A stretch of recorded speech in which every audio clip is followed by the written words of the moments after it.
എങ്കിലും ഹരിയാനയിൽ അവിടെ നിന്ന് കണിക്കൊന്ന ചക്ക മാങ്ങ തേങ്ങ അല്ലെങ്കിൽ വെക്കാറില്ല. ഇങ്ങനെയുള്ള സാധനങ്ങളൊന്നും നമുക്കിവിടെ ഹരിയാനയിൽ കിട്ടാനില്ല. ഇനി കിട്ടാനുണ്ടെങ്കിലും അത് വാങ്ങാനുള്ള സാഹചര്യവും സന്ദർഭവും എനിക്കില്ല കേട്ടോ. അപ്പോൾ ആദ്യമായിട്ടാണ് നിങ്ങൾ എൻ്റെ ഒരു വീഡിയോ കാണുന്നതെങ്കിൽ സബ് ചെയ്യാനും ലൈക്ക് ചെയ്യാനും കൂടെ നമ്മുടെ ബെല്ലൈക്കൺ ഒന്ന് എനാബിൾ ചെയ്യാനും മറക്കണ്ട. അപ്പോൾ hi hello welcome back to my channel it's my ഡ്രീംസിലോട്ട് എല്ലാവർക്കും സ്വാഗതം. ഞാൻ ധന്യയാണ്. അപ്പോൾ രാവിലെ തന്നെ പിള്ളേരെയും പെറുക്കി എടുത്തുകൊണ്ട് പോവുകയാണ്. ഇതൊന്നും മാത്രമല്ല, ഞങ്ങളും അമ്മയും രണ്ട് മക്കളും കൂടെ രാവിലെ തന്നെ വിഷു ദിവസമായിട്ട് നമ്മൾ കണി വെച്ചിട്ടില്ല. അപ്പോൾ നേരെ ക്ഷേത്ര ദർശനമാണ് കേട്ടോ. രാവിലെ തന്നെ ഇറങ്ങിയിട്ടുണ്ട്. അത്യാവശ്യം വെയിലും കാര്യങ്ങളൊക്കെ വന്നിട്ടുണ്ട് കേട്ടോ. അപ്പോൾ നേരെ ഇവർക്ക് സ്കൂളുണ്ട് കേട്ടോ. ഇവർക്ക് സ്കൂളുണ്ട്. ഇവിടെ അവധിയോ കാര്യങ്ങളോ ഒന്നുമില്ല. അപ്പോൾ സ്കൂളിൽ പോകണം. ഇതാണ് നമ്മളെ എൻട്രൻസ് കേട്ടോ.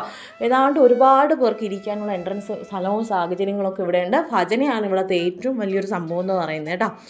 അപ്പോൾ ഇതിനു മുമ്പ് ഈ ഒരു ക്ഷേത്രത്തിൻ്റെ ഒരു വീഡിയോ ഞാൻ എൻ്റെ ഷോർട്സിൽ ഇട്ടിട്ടുണ്ട്. അതിൽ കുറച്ചും കൂടെ ക്ലിയർ ആയിട്ട് കിട്ടുന്നുണ്ട്. അതുപോലെ നല്ല ക്ലിയർ ആയിരിക്കും. ഇത് എത്രത്തോളം ക്ലിയർ ആണെന്ന് എനിക്ക് അറിയാൻ വയ്യ.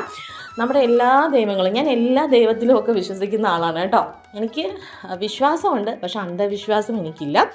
അപ്പോൾ അങ്ങനെ പിള്ളേരെ തലയൊക്കെ ഒന്ന് ഒഴിഞ്ഞിടുകയാണ്. കുറേ ദിവസം കൊണ്ട് വിചാരിക്കുന്നുണ്ട്. അമ്മ പണ്ട് ഇതുപോലെ ചെയ്യുമായിരുന്നു, അത് ഞാനും ചെയ്യുന്നു, അത്രയേ ഉള്ളൂ കേട്ടോ.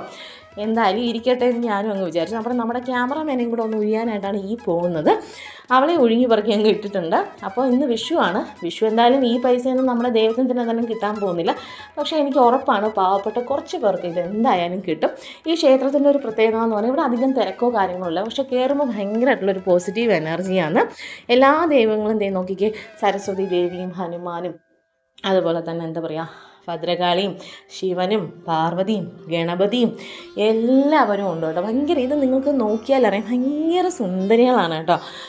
നല്ല അടിപൊളി സാരിയും അതങ്ങനെ അവർ പ്രസൻറ്റ് ചെയ്തേക്കുന്ന എല്ലാം ഭയങ്കര ഇതാണ്. അതിൻ്റെ ഇടയ്ക്ക് നമ്മൾ രണ്ട് ചേട്ടന്മാർ, നമ്മുടെ ശിവലിംഗവും പിന്നെ നമ്മുടെ നന്ദിയൊക്കെ ഉണ്ട് കേട്ടോ.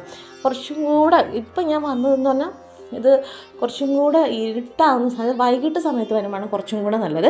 ഇവിടെ രണ്ടുപേരും കൂടെ ഭയങ്കരമായിട്ടുള്ളൊരു പ്രാർത്ഥനയുണ്ട്. ദൈവമേ, ഇന്ന് സ്കൂളില്ലേ ആണെന്നെങ്കിൽ സ്കൂൾ ഇല്ലാതിരിക്കാനാണെങ്കിൽ ഞാൻ പ്രാർത്ഥിക്കുന്ന ഒന്ന് മാത്രമേ ഉള്ളൂ. ദൈവമേ, ഇവർ പ്രാർത്ഥിക്കുന്നതൊന്നും ഏക്കല്ലേ, ഞായറാഴ്ചയും കൂടെ സ്കൂൾ വയ്ക്കണമെന്നാണ്. കാരണം ഒരു ദിവസം വീട്ടിൽ നിന്ന് അടിയോടടിയാണ്. അപ്പോഴത്തേക്ക് ഒരാൾക്ക് മണി അടിക്കണം. അടിച്ചോളൂ, നല്ല കാര്യം. അങ്ങനെ ഇവൾക്കൊരു പ്രശ്നമുണ്ട് കേട്ടോ. നമ്മൾ എവിടെ പോയാലും മണി ഉണ്ടെങ്കിൽ അവൾക്ക് അടിച്ചേ പറ്റുള്ളൂ. നേരെ പോയപ്പോഴത്തേ നോക്കിക്കേ, ഇവിടെ അടിക്കണം. വീണ്ടും രണ്ട് കൈയും ഹാൻഡ്സപ്പാണ്. ഇത് വളരെ ചെറിയൊരു വീഡിയോ ആണ് കേട്ടോ. ആരും സ്കിപ്പ് ചെയ്തൊന്ന് കണ്ടേക്കാം. വളരെ ബോറടിപ്പിക്കാത്ത ചെറിയൊരു കുഞ്ഞു വീഡിയോ. അപ്പം നമ്മളിതാ പോണു. ടാറ്റാ.